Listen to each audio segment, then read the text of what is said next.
मोती भली चमकुथुबा दांत समस्तंकर इच्छा थाए आम दांत केमती मोती भलिया चमकू।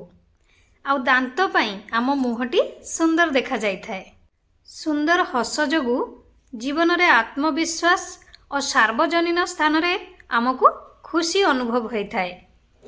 जदि आमर दांत हल्का हलदिया रंगर हो जाए ना तो मन भारी कष्ट होता है। कहा पाखरे कथा हवा पई लाज लगे, हसिबा पई भी लाज लगी थाए। ता सहित मुहर सुंदरता को कम कर दे थाए। एही हलदिया दांत को दूर करिबा पई लोक माने विभिन्न प्रकार टूथपेस्ट व्यवहार करती। एहा परे मध्य दांतर समस्या दूर होई पारे नहीं। किछि लोक मध्य लेजर उपचार को आपणई दांत को परिष्कार करथांती, किंतु ता परे भी एही प्रॉब्लम दूर होई न थाए। हेले आपण घरोई उपचार को व्यवहार करी आपणक समस्या आराम से दूर करि परिबे। ताले चलंतु जानिबा कौन से उपाय गुड़िक जोटा कि आमे घरे आमर केयर नहीं पारिबा दांतर।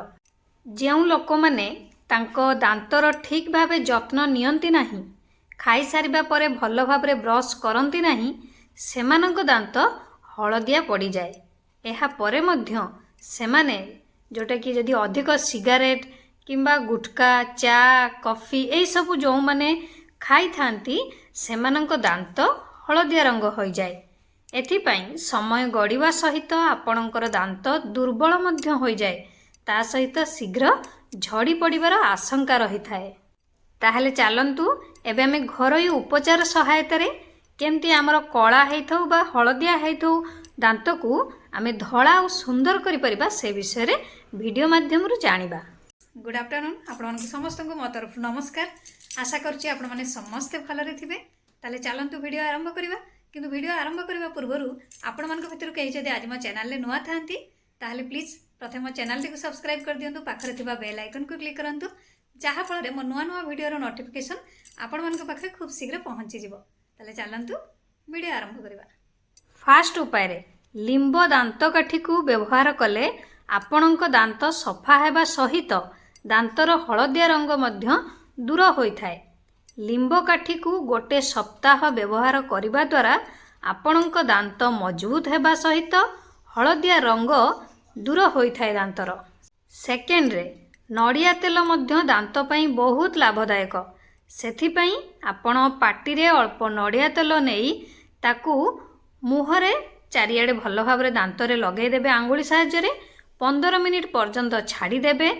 तापरे निज पाटी को जोड़ा कि तेल जो लगे जमती आपण दांत घसंती से टाइप रो आंगुली पसैकी आपणकर दांतटी को भल भाबरे घसीबे।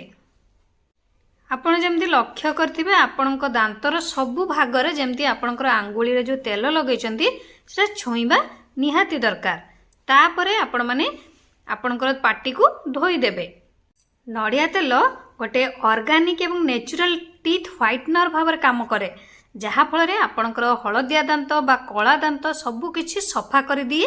एही नड़िया तेल द्वारा भी आपणकर दांत सफा करि परिबे। सेमती थर्ड उपाय रे कदली चोपा साहाय्य रे भी आपण दांत को धड़ा करि परिबे। जेतेबेले आपण कदली खाउचंती तो कदली चोपा को नहीं आपणक दांत रे भल भाबरे घसी दियंतु, जेमि रगड़िला टाइप रो भलसे रगड़ंतु।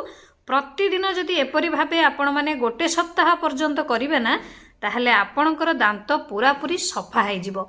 से कला दांत होई थाउ बा आपणकर हलदिया दांत होई थाउ पूरा मोती भली चमकी उठिबो। सेही भली आ गोटे उपाय हैला खाइबा परे आपण माने निश्चित ब्रश करिवे। काहेकि ना ब्रश न कले खाद्य दांत रे लागि कि रहि जाय, जेउथि पई धला रंगरू दांत हलदिया रंग हवा आरंभ होई थाए। मुहर दुर्गंध दूर करिया पई सकाळू ब्रश करिबा परे व्हाइट विनेगार रे समान मात्रा रे पानी मिसई आपण माने कुली करंतु। एही उपाय करिबा द्वारा आपणकर पाटीर दुर्गंध दूर होई थाए। आशा करूची आपण मानको वीडियोटी भल लागिथिबो। जदि भल लागि थाए ताले निहाती लाइक, कमेंट, शेयर, सब्सक्राइब कर देबे। मते ताले विदाई दियंतु। पुणी देखा हबो नेक्स्ट वीडियो रे। नमस्कार।